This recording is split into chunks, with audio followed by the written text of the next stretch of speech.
आजादी का अमृत महोत्सव।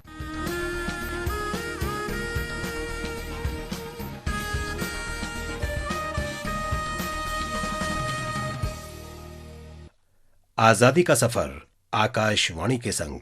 भारत का शानदार स्वाधीनता संघर्ष आधुनिक विश्व के महानतम संघर्षों में से एक है। आकाशवाणी आपके लिए रोजाना ला रही है इस शानदार संघर्ष की झलक।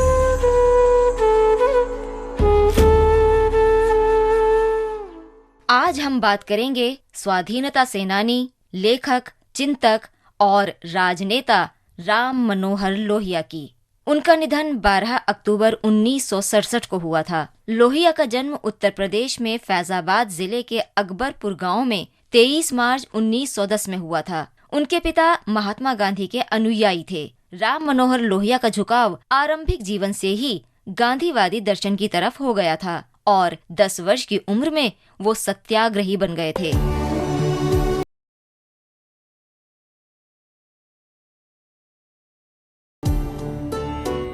स्कूल के दिनों में लोहिया ने उन पाठ्य पुस्तकों के विरुद्ध अभियान शुरू किया जिनमें शिवाजी को लुटेरा राजा बताया गया था। बाद में लोहिया ने साइमन कमीशन के विरुद्ध आंदोलन में भाग लिया।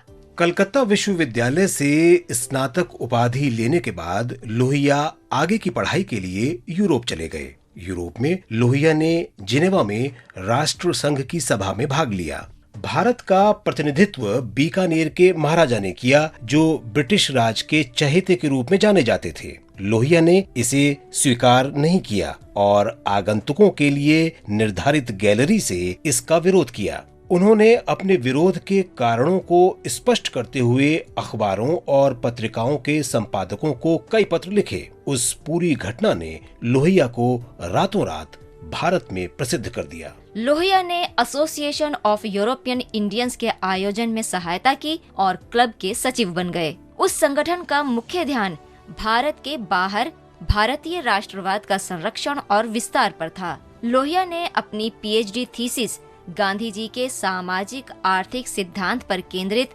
नमक सत्याग्रह के विषय पर लिखी। लोहिया समाजवाद के प्रति आकर्षित हुए और 1934 में स्थापित कांग्रेस सोशलिस्ट पार्टी की स्थापना में सहायता की। लोहिया ने जब 1 जून 1940 को गांधी जी के समाचार पत्र हरिजन में सत्याग्रह नाव नाम से लेख लिखा तो उन्हें गिरफ्तार कर लिया गया और 2 वर्ष के लिए जेल भेज दिया गया। जेलरों ने उन्हें मानसिक यातना दी और कड़ी पूछताछ की।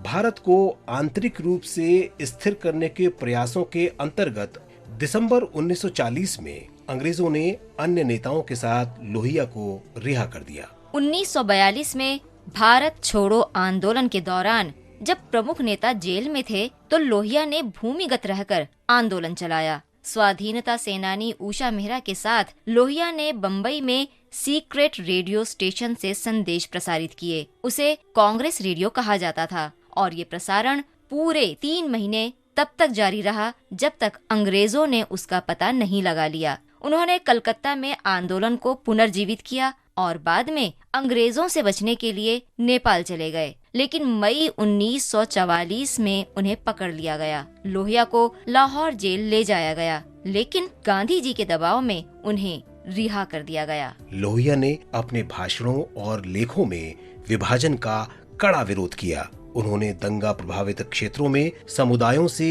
एकजुट होने, अपने आसपास हिंसा की अनदेखी करने और अहिंसा के गांधी जी के आदर्श पर अडिग रहने की अपील की। विभाजन के समय उन्होंने गांधी जी को सांत्वना देने का प्रयत्न भी किया और स्वतंत्रता के बाद संकट की घड़ी में उसी तरह गांधी जी के साथ रहे जैसे कोई पुत्र अपने पिता के साथ रहता है।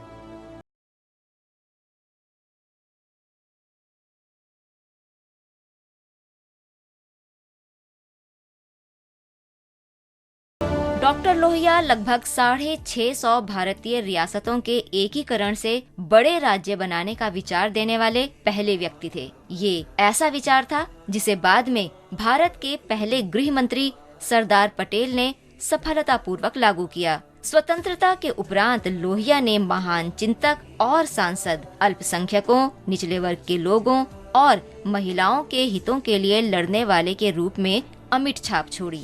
जीवन के अंतिम दिनों में राजनीति के अलावा उन्होंने काफी समय भारतीय साहित्य, राजनीति और कला जैसे विषयों पर हजारों युवाओं के साथ चर्चा में बिताया। 12 अक्टूबर 1967 को नई दिल्ली में लोहिया का निधन हो गया। उन्होंने अपने पीछे कोई संपत्ति या बैंक बैलेंस नहीं छोड़ा, लेकिन छोड़ गए तो विवेकपूर्ण चिंतन की लंबी परंपरा।